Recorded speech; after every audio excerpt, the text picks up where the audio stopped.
As I was doing my declutter project today, I was cleaning out my desk and I came across this hand-drawn birthday card from my youngest daughter. And this is a perfect example of those sentimental items that we come across in our home as we are decluttering and making decisions, that we need to decide what we are going to keep and what we are going to give away, and then what are we going to do with the sentimental items that we choose to keep in our homes. That's what I want to talk about today, how to handle sentimental items as we are decluttering.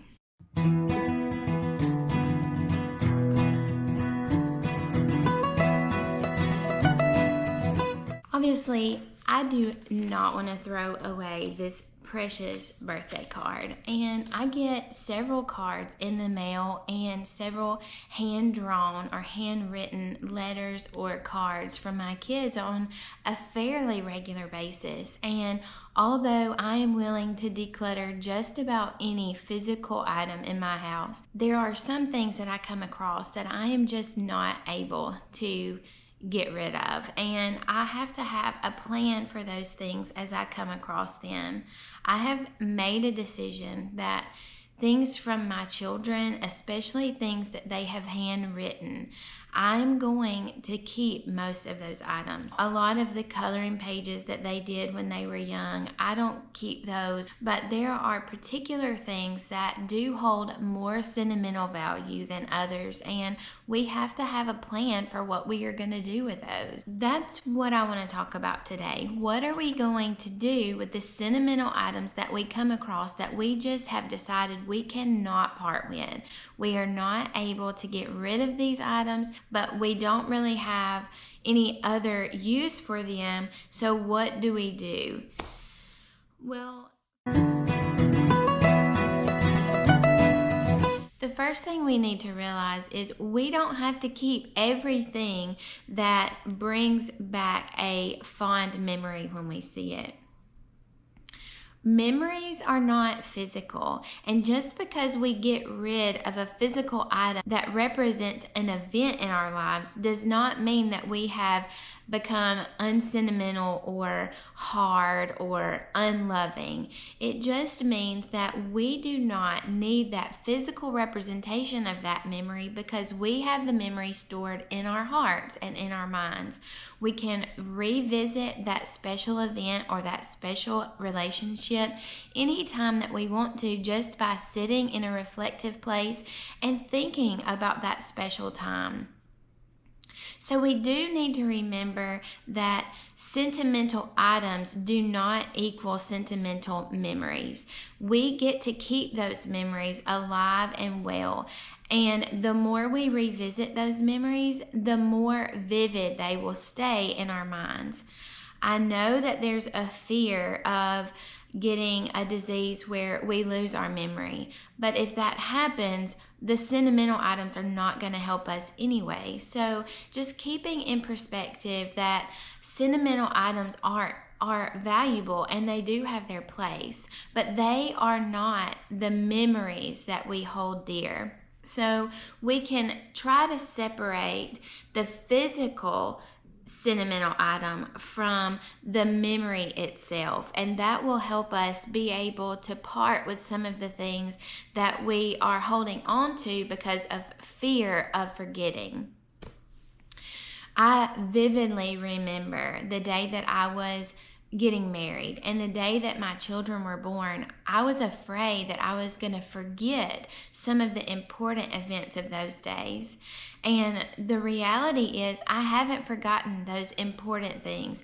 I've probably forgotten what I ate for supper last week, but I have not forgotten those precious memories because our bodies are made, our brains are made in a special way to hold on to those memories of the precious events in our lives. So don't allow yourself to work out of a sense of fear when you are decluttering. You're not going to forget those precious memories, and the memories are not completely tied into the physical items that you're coming across as you're decluttering your home.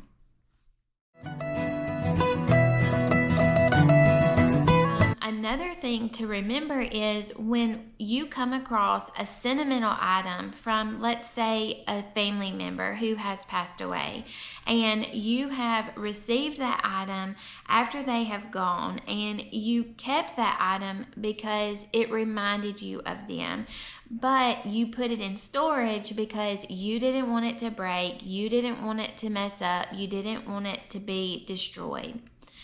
Keep in mind that the benefit of that physical item being in your home is to remind you of that special person in your life. And so the more you're able to see that item, the more benefit you will receive from having the item in memory of the person. What's wrong? So let's think about items that have been given to us by special people in our lives, maybe even people who have passed away and are no longer with us. We have those items for a particular purpose of remembering the person who used to own the item or who gave us the item. And whatever that physical thing is, it may in our mind be a small representation of the special relationship that we held with the people who have given us those items or who used to own those items.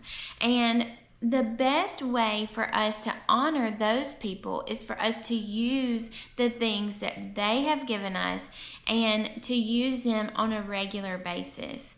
If we have been given, let's say, an apron from our grandmother, the best way to honor her memory is not to put that apron away in storage so that it doesn't get damaged. The best way to honor her memory would be to use that apron on a regular basis, just like she did. If we have dishes from our relatives and we don't want to use them because we are afraid they will get broken, we are missing out on so many opportunities to relive fond memories when we put away the items from our special people in storage so that they do not get damaged. Things are meant to be used. We have to acknowledge that there is a risk in using the items that are sentimental to us. But there is a greater risk of forgetting that they even exist whenever we put them in storage and they are out of sight and out of mind.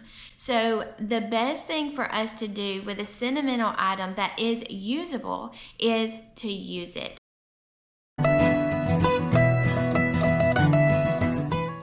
But of course, there are going to be sentimental items that we just cannot display or use on a regular basis. And what do we do with those items? The best idea I have heard is to get a plastic tote and use that as the container for all of the sentimental items that you will keep.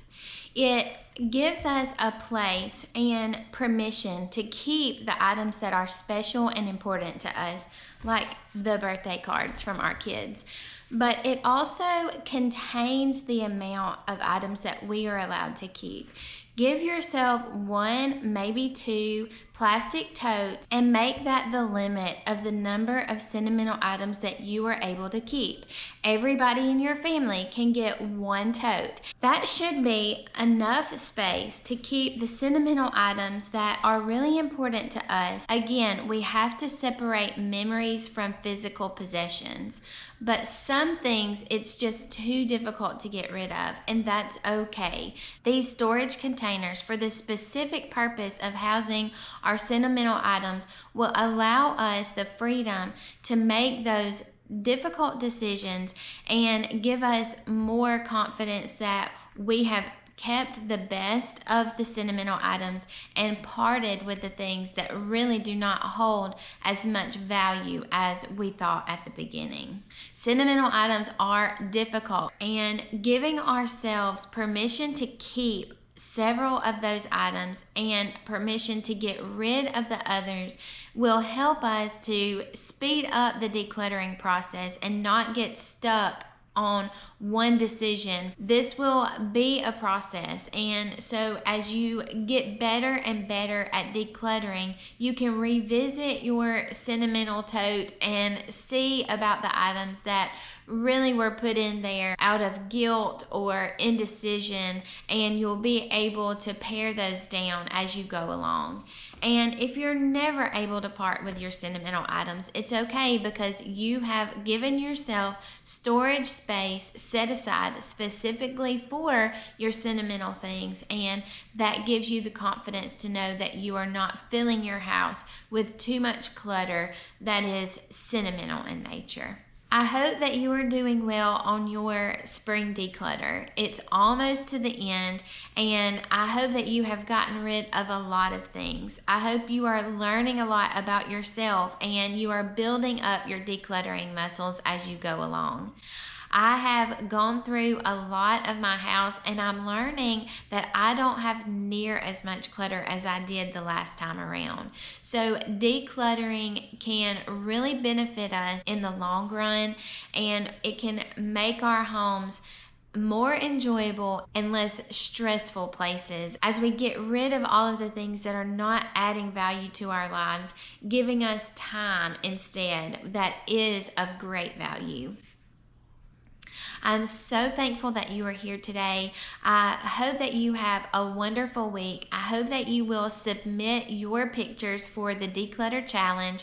It is ending next week, so I hope you will get those pictures in and get your submission into the Declutter Challenge before it's too late. I'm excited about the giveaway, and I hope that you will enter the giveaway by entering your decluttering pictures. You can send those photos to my email address, homemadesimplewithlori@gmail.com. You can send them to my Instagram account, My Homemade Simple, and you can also send them to my website, which is myhomemadesimple.com. I love you. I thank you so much for your support, and I look forward to seeing you next time.